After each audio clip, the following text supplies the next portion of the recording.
রানীহাটি প্রাক্তন তৃণমূল বিধায়ক নির্মল ঘোষ তাকে গ্রেফতার করা হলো। নতুন দায়ের হওয়া এফআইআর এর নাম রয়েছে এই নির্মল ঘোষের।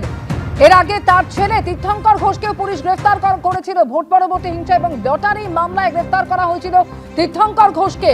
আর এবার প্রাক্তন তৃণমূল বিধায়ক নির্মল ঘোষ তাকে গ্রেফতার করলো পুলিশ।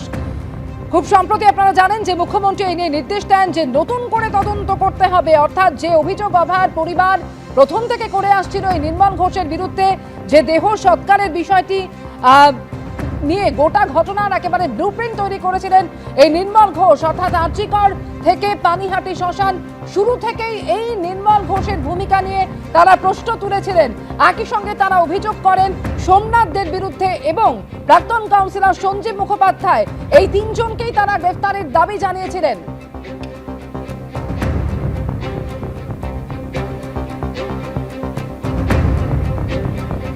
বিজেপি মুখপাত্র দেবজিৎ সরকার এই মুহূর্তে টেলিফোনে রয়েছেন আমাদের সঙ্গে। দেবজিৎ, না শুরু থেকেই অভয় পরিবার এই নির্মল ঘোষের ভূমিকা নিয়ে সরব হয়েছিলেন এবং তারা বারবার যেটা অভিযোগ করেছিলেন যে গোটা ঘটনার যেভাবে দেহ সৎকার করা হয়েছিল তার ব্লুপ্রিন্ট তৈরি করেছিলেন এই নির্মল ঘোষ।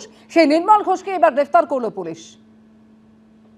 আগের সরকার বিভিন্ন সময় যেভাবে এই ধরনের অভিযুক্তদের আড়াল করার চেষ্টা করেছিলেন, এমনকি এফআইআর এ তাদের নাম অব্দি ঢোকাতে দেননি, বিধির যে তৎপরতায় নির্মল ঘোষ এবং বাকি যারা দুজন অভিযুক্ত তারা অভয়ার দেহ দাহ সেটাকে আরজিকর থেকে উঠিয়ে নিয়ে আসা এবং তার সঙ্গে বিভিন্ন সময় যে তদন্তকে বাধা দেওয়া এবং আনুষ্ঠানিকভাবে প্রশাসনকে প্রভাবিত করা, একজন বিধায়ক হিসেবে এলাকার সব অভিযোগ তার বিরুদ্ধে আছে।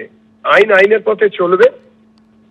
এই সরকার কাউকে কোনো পলিটিক্যাল ইমিউনিটি বা পলিটিক্যাল লেভারেজের জন্য নয়। এই সরকার জনতার সরকার। অভয়ের বাবা এফআইআর এর ভিত্তিতে তদন্ত চালু হয়েছে, বাকিরাও আসবেন এবং তারপরে বিচারে যা সাজা হবার সেটা হবে। অনেক ধন্যবাদ দেবজিৎ দা।